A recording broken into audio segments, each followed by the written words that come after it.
ကျော်စင်ကတရေဆိုတာကိုရည်စရာတစ်ခုလို့သာမှတ်ယူထားတဲ့သူဖြစ်ပါတယ်။ကြောက်စရာဆိုတာစိတ်ကဖန်တီးတာလို့သူကအမြဲပြောလို့ရှိပါတယ်။ဒါကြောင့်လဲလူသေးဘူးတယ်လို့နာမည်ကြီးတဲ့ဒီတိုက်ခန်းဟောက်ကိုသူကမဆိုင်မတွပဲငှားရမ်းခဲ့တာဖြစ်ပါတယ်။သူကအခန်းလွယ်မှာရက်ပြီးအထုပ်ပိုးများကိုပျော်ရွှင်စွာဖြီနေခဲ့ပါတယ်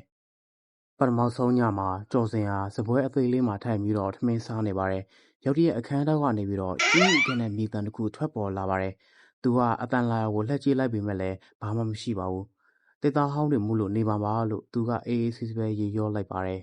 ။နောက်တစ်နေ့မှာသူကအခန်းတွင်းမှာရှိတဲ့မှန်တင်ခုံဟောင်းရှိမှရက်ပြီးတော့မျက်နှာသစ်နေပါတယ်။မှန်ထဲမှာမြင်နေရတဲ့သူ့ပုံရိပ်ကတစုံတစ်ခုထူးခြားနေသလိုခံစားနေရပါတယ်။သူလှုပ်ရှားလိုက်တိုင်းမှာမှန်ထဲကပုံရိပ်ကအစကဝက်ခတ်နောက်ကျနေကြောင်ရှိနေပါတယ်။ကျော်စင်ကမျက်မှောက်ကျုပ်ပြီးတော့အမှန်ကိုစိုက်ကြည့်နေပါတယ်။ညတကောင်ရမှာကျော်စင်ကအဲ့ရပေါ်မှာလှည့်ပြီးတော့နေတဲ့အချိန်မှာတစုံတစ်ယောက်ကသူ့ကိုစိုက်ကြည့်နေတယ်လို့ခံစားလိုက်ရပါတယ်။သူကအဲ့ရဘေးမှာရှိတဲ့မှောင်မဲနေတဲ့နေရာကိုမျက်လုံးတစုံပြစ်လိုက်ရှာနေပါတယ်။ဒါပေမဲ့လေတိုးတန်ကလွဲပြီးတော့ဘာမှမရှိတော့ကိုတွေ့ရတဲ့အခါမှာသူကတစ်ပြင်းချလိုက်ပါတယ်။ဒါပေမဲ့သူအိပ်ပျော်ခါနေတဲ့အချိန်မှာတစုံတစ်ခုကသူ့ခြေချင်းဝိုးကိုအေးစိတ်တဲ့လက်ချောင်းတွေနဲ့ဖမ်းဆောင်လိုက်သလိုခံစားလိုက်ရပါတယ်။ကျော်စင်ကလန်နိုးလာပြီးတော့အဲ့ရပေါ်မှာထထိုင်လိုက်ပါတယ်။ဘသူလဲလို့သူကအော်ဟစ်လိုက်ပေမဲ့လည်းအမောင်ထုကသာတုတ်ပြန်လာပါတယ်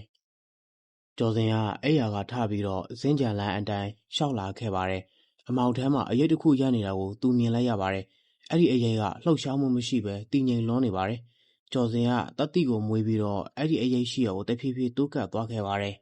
။အရိပ်နဲ့နီးကပ်လာတဲ့အခါအဲ့ဒီအရိပ်ကလူအိုကြီးတစ်ယောက်ဖြစ်နေတာကိုတွေးလိုက်ရပါတယ်။အဲ့ဒီလူကအဲ့ဒီအခန်းမှာအရင်ကနေထိုင်သွားပြီးကွယ်လွန်သွားခဲ့တဲ့ဦးဖေပဲဖြစ်ပါတယ်။ဦးဖေကကျော်စင်ကိုစိုက်ကြည့်နေပေမဲ့လည်းသူ့မျက်လုံးတွေကအသက်အထိုက်အကင်းမဲ့နေပါတယ်။မင်းလည်းငါလိုပဲဖြစ်လာမှာပါလို့ဦးဖေကတိုးညင်းတဲ့အတန်နဲ့ပြောလိုက်ပါတယ်။ကျော်စင်ကအံ့အားသင့်သွားပြီးဦးဖေရဲ့မျက်နှာကိုသေချာကြည့်လိုက်တဲ့အခါကြောက်လန့်တကြားအနောက်ကိုဆုတ်လိုက်မိပါတယ်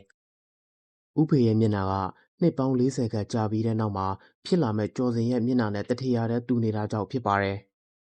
ကျော်စင်ကအော်ဟစ်ဖို့ကြိုးစားပေမဲ့လည်းအတန်ကလက်ချောင်းထဲမှာတစ်နေပါတယ်။သူ့ရဲ့ခန္ဓာကိုယ်ကတဖြည်းဖြည်းအေးစိတ်လာပြီးတော့အားအင်တွေကုံဆုံးလာသလိုခံစားနေရပါတယ်။သူကလက်ဘင်းကိုဆုပ်ကိုင်ပြီးအသက်ရှူဖို့ကြိုးစားနေပါတယ်